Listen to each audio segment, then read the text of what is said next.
आप सब लोगों ने देखा होगा कि कनाडा से प्रधानमंत्री ट्रूडो की विदाई होगी। असल में उनकी विदाई क्यों हुई है? उनकी विदाई में भारत भी एक बड़ा फैक्टर रहा, क्योंकि उनका भारत के साथ तनाव काफ़ी लंबे समय से बन रहा था और ये अंदेशा लगाया जा रहा था कि एक दिन ना एक दिन उनको जाना पड़ेगा, मतलब रिजाइन देना पड़ेगा, प्रधानमंत्री का पद छोड़ना पड़ेगा। एक्चुअल में क्या है कि जो 21वीं शताब्दी है ना, उसमें भारत की जो भूमिका वो बड़ी इम्पोर्टेंट होगी। वो मतलब आर्थिक और सैनिक रूप से भारत ने बड़ी तरक्की करी, तो कोई भी देश, दुनिया का कोई भी देश भारत को इग्नोर नहीं कर सकता इस समय। मतलब जो वैश्विक पटल है ना, उस पर भारत की बात सुनी जा रही।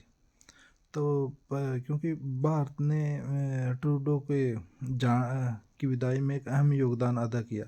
वो सारी चीज़ें पर्दे के पीछे होती हैं डिप्लोमेटिक वे में। उसके लिए सरकारें अपने सतर पे कोशिश करती हैं, डायरेक्टली और इनडायरेक्टली। तो एक्चुअल में जो ट्रूडो गए हैं ना, वहाँ वहाँ पे सरदार जगमीत सिंह जी हैं। उनकी एक अपनी पार्टी है, जो कि सरदार जगमीत सिंह जी सिख हैं। उनका मतलब पंजाब से लेना देना है पुराने समय में। वो बाद में कनाडा चले गए थे, उनके फादर। तो उनकी जो पार्टी है ना, उनके मतलब जो ट्रूडो की पार्टी थी, उसकी कुछ सीटें कम रह गई थी पिछले बार जो चुनाव हुए थे। तो सरदार जगमीत सिंह जी की पार्टी है, वो भी कुछ सीटें जीत के आई थी। तो उन्होंने, जगमीत सिंह जी ने ट्रूडो को समर्थन दे दिया था, इसलिए सरकार चल रही थी वहाँ कनाडा में। और ट्रूडो का जो भारत के राष्ट्रीय सुरक्षा के मसले हैं जो सिखों से जुड़े हुए हैं, उन मसलों पे ट्रूडो का मतलब जैसे भारत सरकार बार बार कहती थी भाई जो भी मतलब थोड़े से गर्मपंथी हैं लोग कनाडा में रहते हैं, भाई आप उनको सपोर्ट मत करो, उनको भारत को हैंड ओवर करो।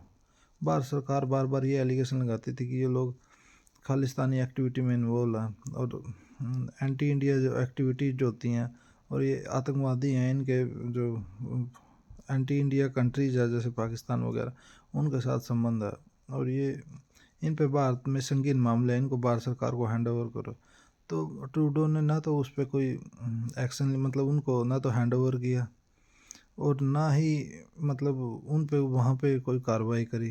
कोई मतलब केस वगैरह है सरकार की तरफ से, जो भी फेडरल लॉ होते हैं उनके अनुसार उन पे कोई कार्रवाई करी, क्योंकि जगमीत सिंह जी का प्रेशर था। जगमीत सिंह के जी के का वो वोट बैंक का सारा, क्योंकि वो ज़्यादातर उनमें से सिख ही थे।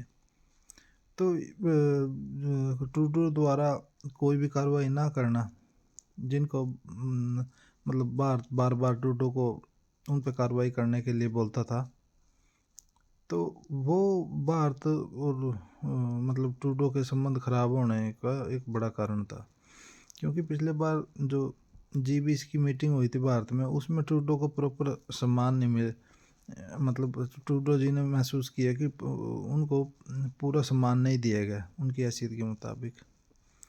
तो इसलिए भी मतलब उनके मन में थोड़ा सा नकारात्मकता थी भारत के बारे में।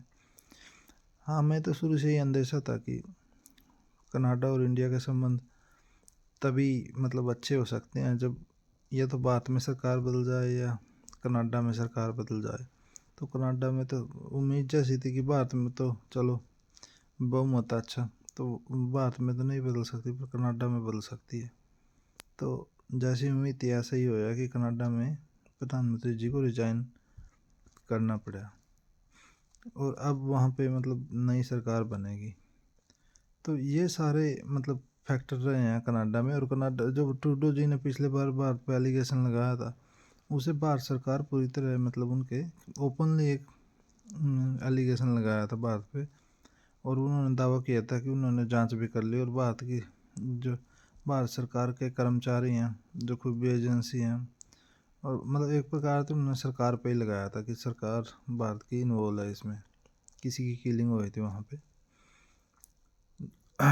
जिसको भारत सरकार चरमपंथी मानती थी। तो इसमें ये सारी वजह थी कि उसके बाद ट्रंप ने 25% ड्यूटी लगाने का कनाडा पे जो आरोप लगाया था, उसके बाद कनाडा में घरेलू राजनीति बड़ी तीव्र हो गई थी। तो इन सारी वजह से ट्रूडो जी को जाना पड़ा था।